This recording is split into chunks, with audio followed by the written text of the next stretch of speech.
앞선 질의에서 대통령실은 여론조사를 안 한다고 그러셨는데 정기 여론조사. 예, 정기 여론조사를 안 한다고 그랬죠. 그 입장 유지합니까? 그렇습니다. PPT 보시죠. 이게 24년도 예산 강목 명세서 비서실에서 펴낸 자료예요. 항목 보십시오. 이 정기지표조사 이 돈은 어디다 쓰십니까? 조사도 안 하는데. 정진석 실장님, 대통령실에는 여론조사 예산이 편성되나요? 예산 관계를 연간 한 제가 17, 배정된 걸로 8억에서 알고 20억 있습니다. 네. 사이에 예산이 편성되고 있습니다. 그건 네네. 사실이고 나중에 아니라고 하시고요. 이 계약은 낙찰받은 수탁기관한테 통보를 안 해도 되는 거죠? 네. 동영상 좀 보겠습니다. 틀어주세요. 대통령이 알아서 하겠다 하는데 왜 그래요? 본인 대통령입니까? 내가 70만 원짜리 못하 내려왔다 했잖아. 본인 거 다 윤석이라고 저는 윤석이 뭐라 하지 않다. 난 시키면 왜 시킨 대로 안 합니까 자꾸? 본인이 왜 판단합니까? 오야가 위에서 쏘라고 써야지. 본인이 오야입니까? 본인 그 김건희한테 가서 김건희한테 뭘 말이나 똑바로 해요. 김건희가 권력을 쥐고 있잖아요.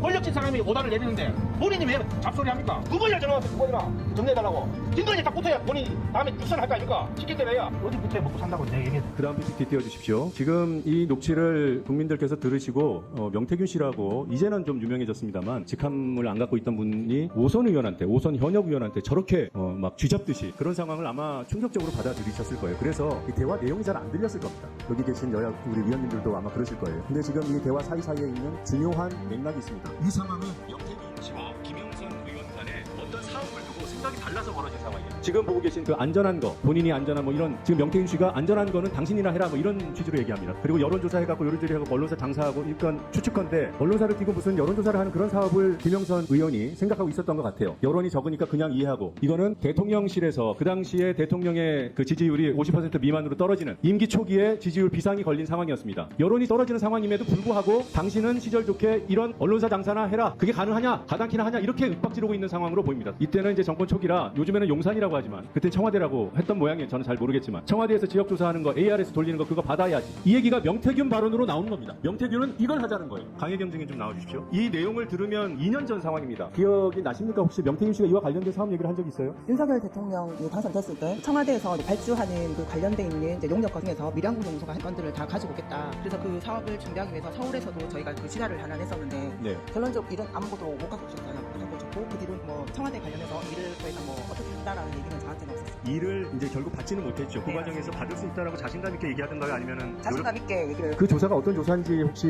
얘기를 하던가요? 정기적으로 조사하는 여론조사 건하고 저 정치사회 관련한 그러니까 자체 그 참고할 조사들을 가지고 오겠다라고 하셨습니다. 정치, 사회, 정기적으로 실시되는 조사? 네네네. 네, 들어가십시오. 정진석 실장님, 대통령실이 행하는 여론조사 가운데 정치, 사회 분야에 관한 정기조사가 있습니까?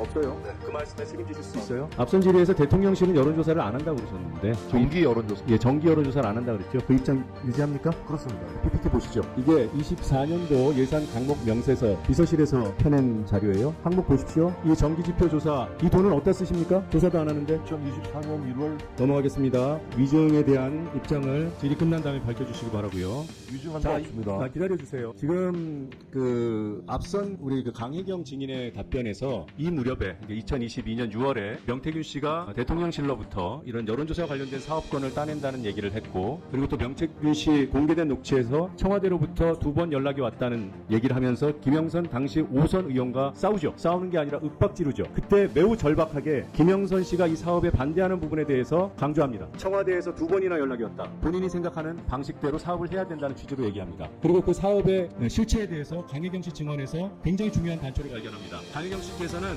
정치, 사회, 정기 조사라고 매우 유사하게 말씀을 하셨는데 확인해 보니까 그 조사가 대통령실에 있어요. 이 말씀을 왜 드리냐? 명태균 씨를 언제부터 알았다고? 미국의 대통령실이 직함 없는 것을 비하하는 게 아니라 당신력의 문제, 공적인 문제. 어떻게 대통령실 여론조사를 맡기려 했을까? 여기에 대한 답은 2022년 3월 그 직전에 실시된 다수의 미래한국연구소 여론조사. 이것이 결국은 윤석열 후보와 연관돼 있다라는 강한 의심을 할 수밖에 없다. 이런 결론에 이르게 됩니다. 그것 말고는 설명이 안 됩니다. 강혜경 증인님 잠깐 앞으로 나와주시죠. 대선전 여론조사 미수금이 3억 7,920만 원으로 그때 정리를 그 당시에 하셨고요. 네 맞습니다. 네, 이 가운데 비공포 조사는 원가만 계산을 하셨던 것 같아요. 비공포 조사 23회에 계산을 해보니까 1억 2천만 원으로 쓰셨던데 통상적으로는 곱하기 2는 해야 되는 거 아닙니까? 네, 그러면 비공포 조사가 한 2억 4천 정도고 이 비공포 조사 대부분은 특히나 대선 직전 고에 걸쳐서 실시된 면밀 조사, 샘플을 크게 올려서 실시된 돈이 많이 들어간 조사는 다 윤석열 후보와 관련된 것이다. 이렇게 의심하고 있습니다. 네, 저도 똑같은 생각이고 윤석열을 위해서 면밀 조사를 집중적으로 조사를 했던 부분입니다.